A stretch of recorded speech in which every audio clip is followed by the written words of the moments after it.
चलिए इसे आसान भाषा में समझते हैं। क्रिप्टो करेंसी सुनने में तो ऐसा लगता है जैसे कोई फिल्म का विलेन इससे ज्वालामुखी में अपना अड्डा खरीदेगा, पर असलियत में ये बस डिजिटल पैसा है। ऐसे समझो, नोट या सिक्कों की जगह ये पूरी तरह से ऑनलाइन होता है। क्रिप्टो शब्द आया है क्रिप्टोग्राफी से, यानी एक तरह से ये पेचीदा कोड्स का इस्तेमाल करके लेन देन को सुरक्षित रखता है। अब यहां से ये और भी मजेदार हो जाता है। आम पैसों की तरह जो सरकारें जारी करती हैं, क्रिप्टो करेंसी ब्लॉकचेन नाम की चीज पर चलती है। एक बहुत बड़ी पब्लिक खाता बही की कल्पना करो जहां हर एक लेन देन का रिकॉर्ड होता है। यही है ब्लॉकचेन। इस सिस्टम में कोई एक अकेला जैसे बैंक या सरकार इसे कंट्रोल नहीं करता। इसे कहते हैं डिसेंट्रलाइजेशन। यही वजह है कि लोग क्रिप्टो करेंसी की तरफ आकर्षित होते हैं। इससे वित्तीय लेन देन में ज्यादा स्वतंत्रता और पारदर्शिता का वादा मिलता है। लेकिन हर चीज जो सुनने में बहुत अच्छी लगती है उसके कुछ नुकसान भी होते हैं। उन पर हम बाद में बात करेंगे। अभी के लिए बस इतना याद रखें, क्रिप्टो करेंसी यानी डिजिटल पैसा कोड्स से सुरक्षित, जो एक विकेंद्रीकृत खाता बही पर चलता है। समझ गए? बहुत बढ़िया। तो ये क्रिप्टो करेंसी का क्या हाल है? एक ऐसे रोलर कोस्टर की कल्पना करो जिसे बनाने वाले ने बहुत ज्यादा कॉफी पी रखी हो। क्रिप्टो करेंसी मार्केट भी बिल्कुल ऐसा ही है, कभी बहुत ऊपर कभी बहुत नीचे, खास करके हाल के सालों में।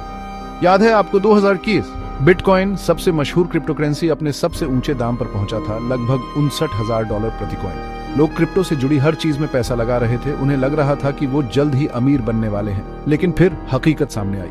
दुनिया भर की अर्थव्यवस्था में मंदी आ गई और क्रिप्टो, जो पहले से ही अस्थिर था, और नीचे गिर गया। 2022 के अंत तक बिटकॉइन लगभग $16,000 तक गिर गया था। हाय राम। इस गिरावट के बावजूद सभी क्रिप्टो करेंसीज की कुल कीमत आज भी लगभग $1 ट्रिलियन है, मतलब बहुत सारा पैसा। साफ है कि जोखिमों के बावजूद लोगों को अभी भी इस डिजिटल करेंसी में संभावनाएं दिख रही हैं। तो अपनी अस्थिरता के बावजूद लोग अभी भी क्रिप्टो करेंसी के पीछे इतने पागल क्यों हैं? देखिए, बात सिर्फ जल्दी अमीर बनने की नहीं है, हालांकि मानना पड़ेगा कि यह भी एक वजह है। क्रिप्टो करेंसी कुछ बेहतरीन संभावनाएं भी प्रदान करता है। सबसे पहले, इसमें हमारी पैसे और वित्त के बारे में सोच को बदलने की क्षमता है। एक ऐसी दुनिया की कल्पना करो जहां आपको अपने लेन देन के लिए बैंकों की जरूरत नहीं है।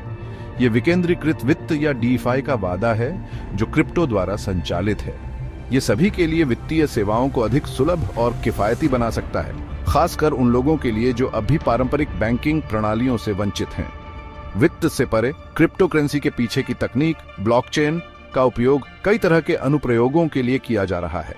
Supply chain management, health care record, digital पहचान सत्यापन, आप कहें तो सही, ब्लॉकचेन में हर जगह तहलका मचाने की क्षमता है।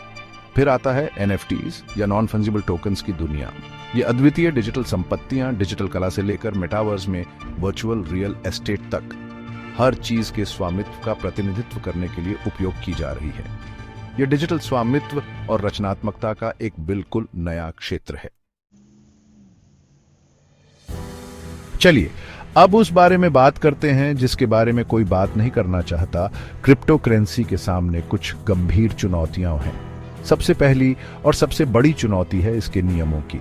दुनिया भर की सरकारें इस नई और तेजी से विकसित हो रही तकनीक को कैसे नियंत्रित किया जाए, यह पता लगाने की कोशिश कर रही हैं। कुछ देश इसे अपना रहे हैं, जबकि कुछ इसे सख्ती से कुचल रहे हैं। फिर है सुरक्षा का मुद्दा। क्रिप्टो करेंसी एक्सचेंज, जहां आप इन डिजिटल संपत्तियों को खरीदते और बेचते हैं, को हैकर्स ने निशाना बनाया है, जिसके परिणाम स्वरूप लाखों डॉलर का नुकसान हुआ है। और हाँ, हम पर्यावरणीय प्रभाव को नहीं भूल सकते। कुछ क्रिप्टो करेंसीज की माइनिंग, जैसे बिटकॉइन, के लिए भारी मात्रा में ऊर्जा की आवश्यकता होती है, जो कार्बन उत्सर्जन में योगदान देता है, जो हमारे ग्रह के लिए बिल्कुल भी अच्छा नहीं है। भविष्य की बात करें तो क्रिप्टो करेंसी का भविष्य अनिश्चित है, लेकिन संभावनाओं से भरा है। क्या केंद्रीय बैंक अपनी खुद की डिजिटल मुद्राएं लॉन्च करेंगे? क्या ब्लॉकचेन द्वारा संचालित वेब3 वास्तव में इंटरनेट में क्रांति लाएगा? क्या हम सभी क्रिप्टो का उपयोग करके मेटावर्स में वर्चुअल जमीन खरीदेंगे? केवल एक चीज जो हम निश्चित रूप से जानते हैं, वह यह है कि क्रिप्टो करेंसी यहां टिकने के लिए आया है। यह अपनी क्षमता को पूरा करता है या बुरी तरह विफल हो जाता है, यह तो समय ही बताएगा। अपनी कुर्सी की पेटी बांध लो दोस्तों, ये एक उबड़ खाबड़ सवारी होने वाली है।